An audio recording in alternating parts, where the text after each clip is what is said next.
actually was talking about we had a conversation about churches and different things, churches and like what churches can or should be responsible for within the community. I think it was actually your question that brought it up, B, about I think B, you posted a question last week, maybe not, but it was like should churches be more involved and more in tune with helping out the homeless population and different things of that nature. If it wasn't you, forget it. But we talked about that last week. So I was just going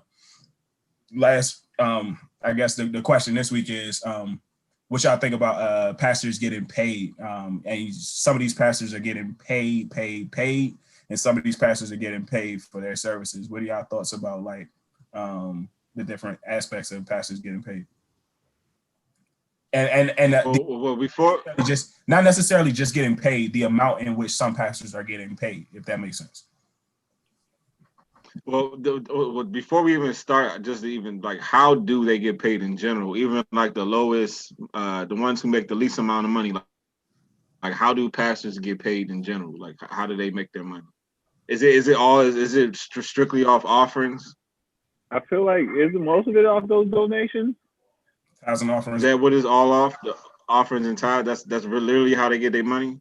I don't know. Yeah, because I don't know if they're on salary or anything. Yeah, they are on salary. They are. Yeah, okay. I didn't know that. So who pays them?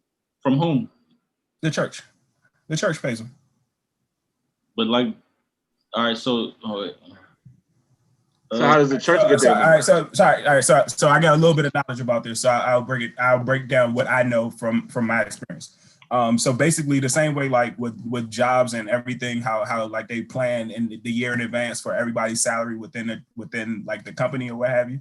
The same way most churches, or at least my church, that's how we operate. Whereas though you plan in advance how much the church is going to, how much the pastor is going to be paid and what his salary is as far as like the medical bills, the different expenses and everything that goes along with it, where some might get car allowances, medical allowances, housing allowance, and different things of that nature, but they also still get a typical salary attached to it as well. A lot of that time that is dealt with, or that's dealt from like the actual congregational budget. And that is like how it goes to supporting the church, and also with the congregational budget, that's how everything goes in the church. It also talks about the lights, the mortgage or what have you, the property expenses and everything of that nature. But also included in the congregational budget is the pastor's salary. So I think that's all like predestined or pre set aside a year in advance, basically based off of what the church has received from tithes and offerings, as well as other donations or funds that have been distributed to the church, administered to the church. And of course, there are other churches and other establishments that do, like, like where we have a guest preacher today, we're going to take up a collection to give directly to the guest preacher, but those are in different ball games, and I think that's all free will offerings, if I'm not mistaken. Like cross promotion. I ain't gonna speak on that one. That's yeah. Hey, but you speaking on like, and maybe I'm off. You speaking on like around the way, modest type churches, neighborhood churches that we've been going to since you was a kid, your folks was a kid, those type of churches. Now, I wouldn't.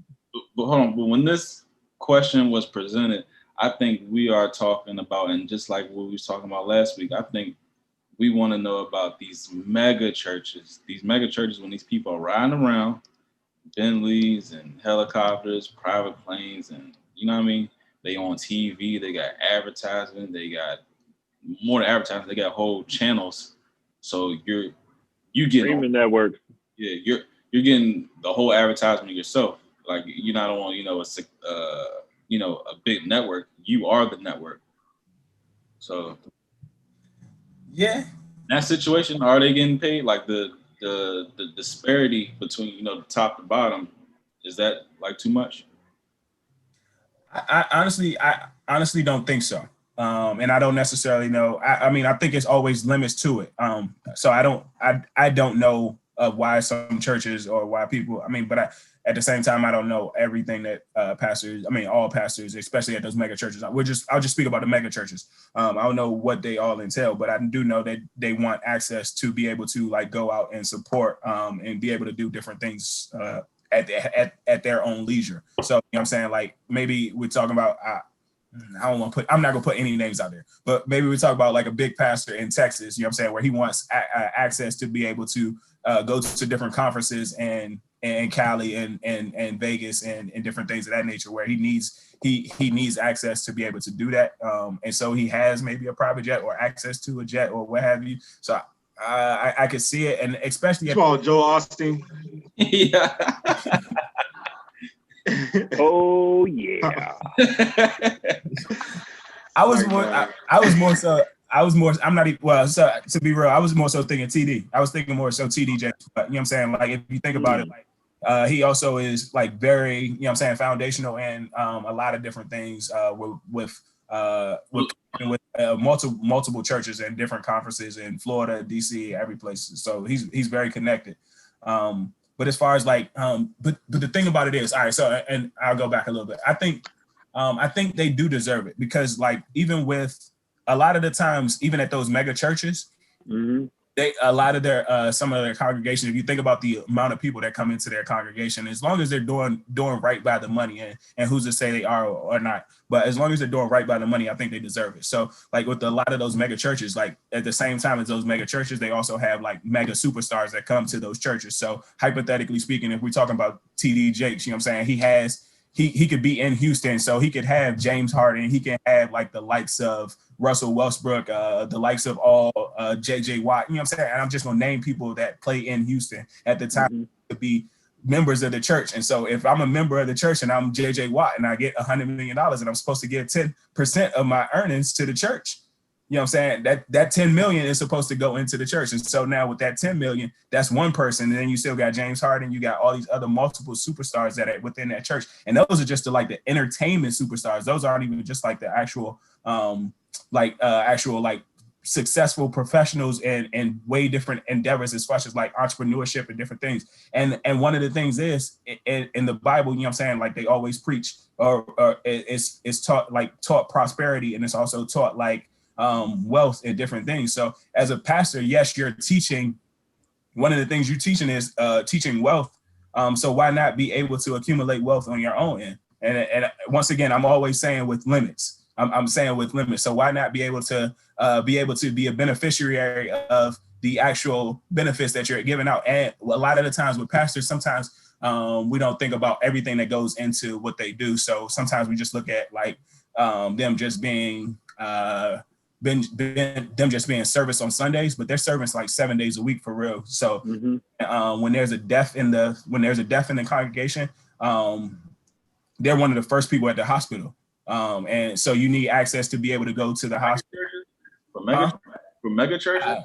I don't know about mega churches. I know the small, like around the way church. That's but for mega churches, I don't know. Like, like if you like a single mother and you dishing out 10% of your earnings and stuff, like that kind of like flashing of Rolls Royce and all that's not like a slap in the face a little bit.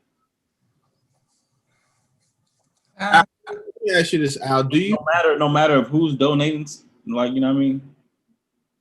Do you feel that that we should hold our pastors supposed to be held to a higher standard with what they do with their bread versus the regular nigga does with his bread? Because if I earn enough money to go out and purchase myself a private jet, but he's doing the same thing, that's his salary, right? That's his salary. Allegedly.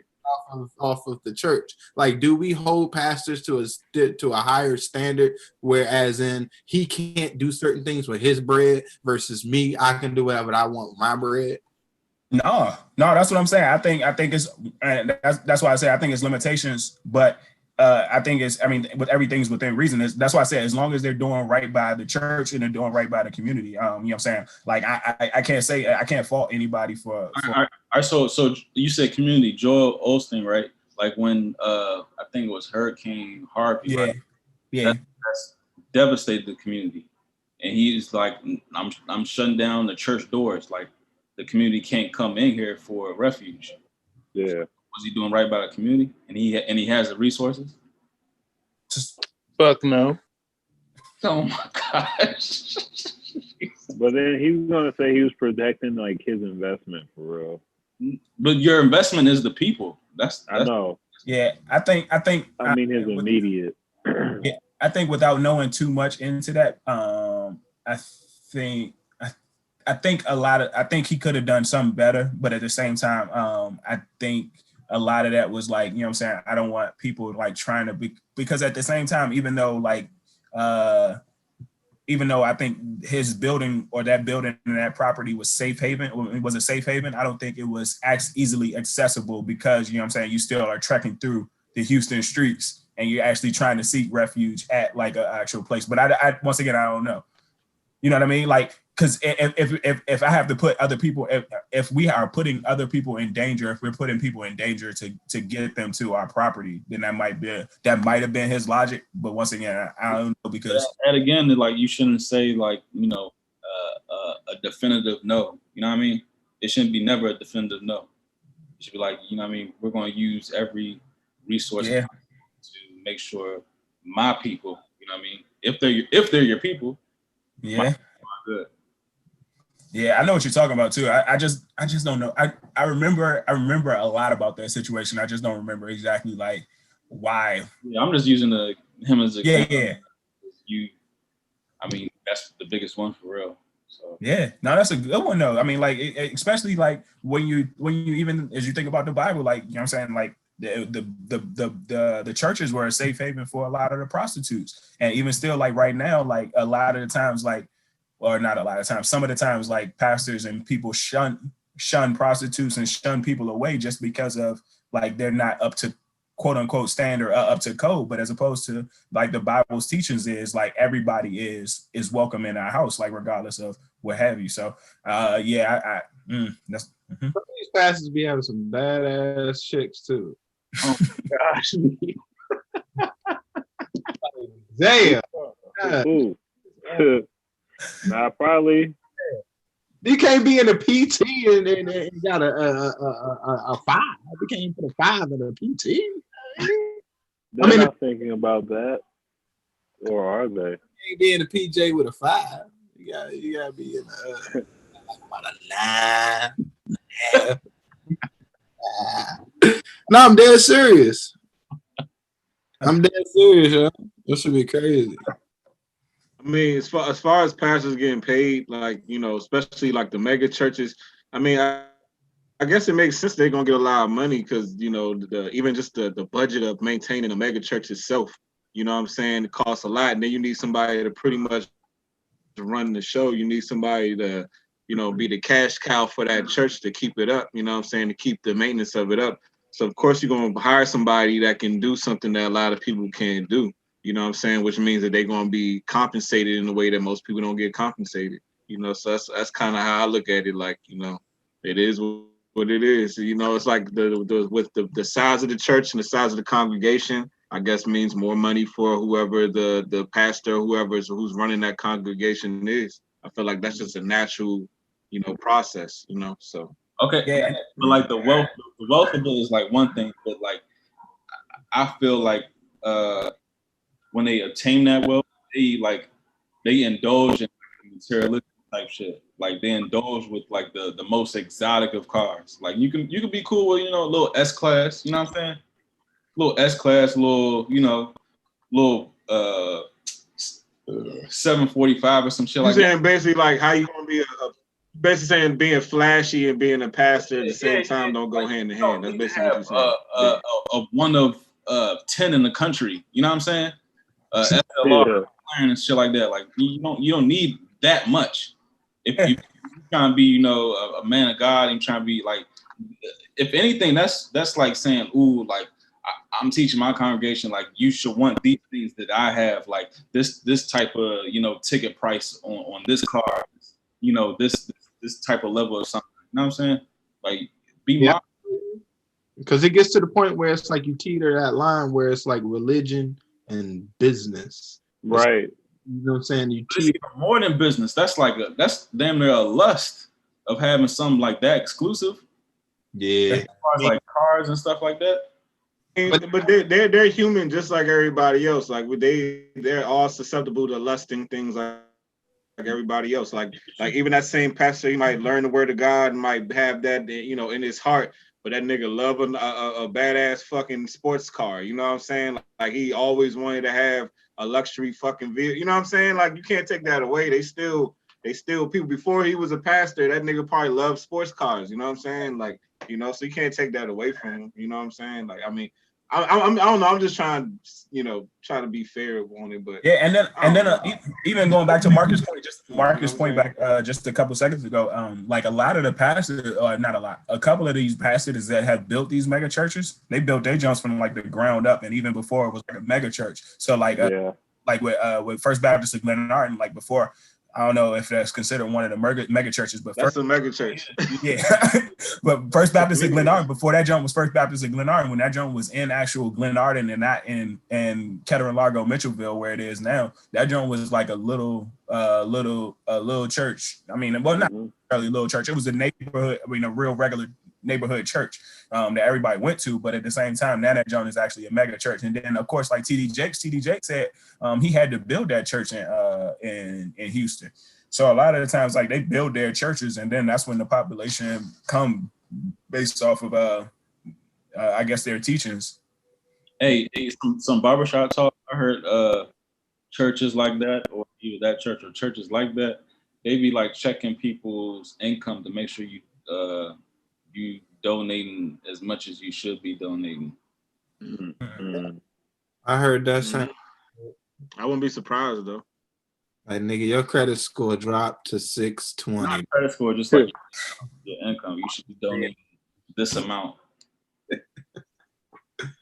I can see that. I could see that because I mean, even at our church, like you do your pledge. I'm sorry, so we do our pledge amounts at the beginning of the year or whenever the fiscal year starts. So you do your pledge amount, and that's just like that gives the church a baseline and gives them an understanding or a hopeful understanding of what they should be or what they could be expecting for the upcoming year.